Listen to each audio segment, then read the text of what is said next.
भारतीय राष्ट्रीय भावना के अग्रदूत लोकमान्य बाल गंगाधर तिलक ने ही घोषणा की कि स्वराज मेरा जन्मसिद्ध अधिकार है और मैं इसे लेकर रहूंगा। और इसी उद्देश्य की प्राप्ति के लिए वे जीवन भर संघर्ष करते रहे।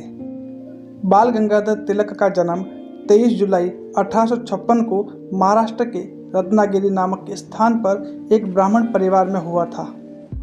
उनके पिता गंगाधर शास्त्री संस्कृत के विद्वान थे। उन्होंने अपने पुत्र को गर्भ पर संस्कृत की शिक्षा दी। बाल गंगाधर तिलक 1879 में BA LLB करके कॉलेज से बाहर निकले। उनके सामने सरकारी नौकरी के अनेक प्रलोभन थे, पर उन्होंने अपने कुछ सहयोगियों को साथ लेकर न्यू इंग्लिश स्कूल खोला और इस प्रकार नई पीढ़ी को भविष्य के लिए तैयार करने के लक्ष्य के साथ सार्वजनिक जीवन में प्रवेश किया। फिर दक्कन एजुकेशन सोसाइटी और 1885 में फर्ग्यूसन कॉलेज की स्थापना की, पर विचार भेद के कारण तिलक 1890 में इस सोसाइटी से अलग हो गए और 1881 से शुरू हुआ मराठा अंग्रेजी भाषा में और केसरी मराठी भाषा में पत्रों का संपादन तथा प्रकाशन का काम अपने हाथों में ले लिया। तिलक ने इन पत्रों के माध्यम से जन जागरण का काम आगे बढ़ाया। गणेश पूजा, शिवाजी जयंती और कीर्तन मंडली को नया रूप दिया। व्यायामशालाओं खोली और इन्हें राष्ट्रीय भावना के प्रसार का माध्यम बनाया। विदेशी शासकों के अत्याचारों के विरोध का ही प्रभाव था कि चापेकर बंधुओं ने प्लेग कमिश्नर रेड की हत्या कर दी और तिलक को भी इस मामले में जेल की सजा हुई।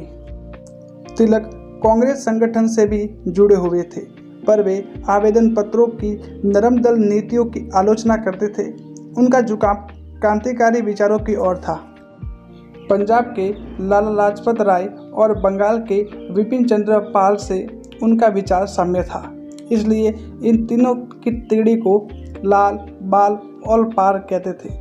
20वीं सदी के दूसरे दशक तक भारतीय स्वाधीनता आंदोलन की ज्योतिषिका मानी जाती थी। फिर भी नरम विचारों के कांग्रेस जन तिलक को सह नहीं सके और 1907 की शुद्ध अधिवेशन में उनका संगठन में प्रवेश रोक दिया। सरकार भी ऐसे अवसर की ताक में थी। तिलक गिरफ्तार करके म्यांमार बर्मा के मांडले जेल में बंद कर दिए गए। 6 वर्ष की अवधि पूरी करके वे जेल से और भी दृढ़ विचार लेकर बाहर आए। उन्होंने होम रूल लीग की स्थापना की और देश भर में उसका प्रचार प्रसार किया। अब उनका प्रभाव इतना अधिक पड़ा कि 1916 में लखनऊ में पूरी कांग्रेस उनके साथ हो गई। तिलक ने देश के आंदोलन की जो भूमि तैयार की थी, गांधी जी ने उसी को अपने आगे के आंदोलन का आधार बनाया। लेकिन विडंबना देखिए कि गांधी जी का आंदोलन 1 अगस्त 1920 को आरंभ होने वाला था और उसी दिन 31 जुलाई और 1 अगस्त 1920 की रात 12:40 पर तिलक ने सदा के लिए आंखें बंद कर दी। गांधी जी ने उस अवसर पर कहा कि मेरी ढाल मुझसे छिन गई। तिलक महान राष्ट्रीय योद्धा के साथ साथ महान विद्वान भी थे। उनकी 3 पुस्तकें बहुत प्रसिद्ध हैं।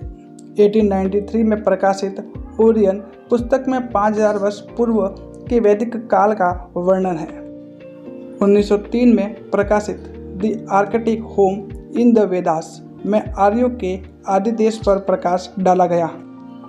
मांडले जेल में 1911 में लिखी और 1915 में प्रकाशित गीता रहस्य में गीता का प्रवृत्तिक मूलक मार्ग परिभाषित किया गया।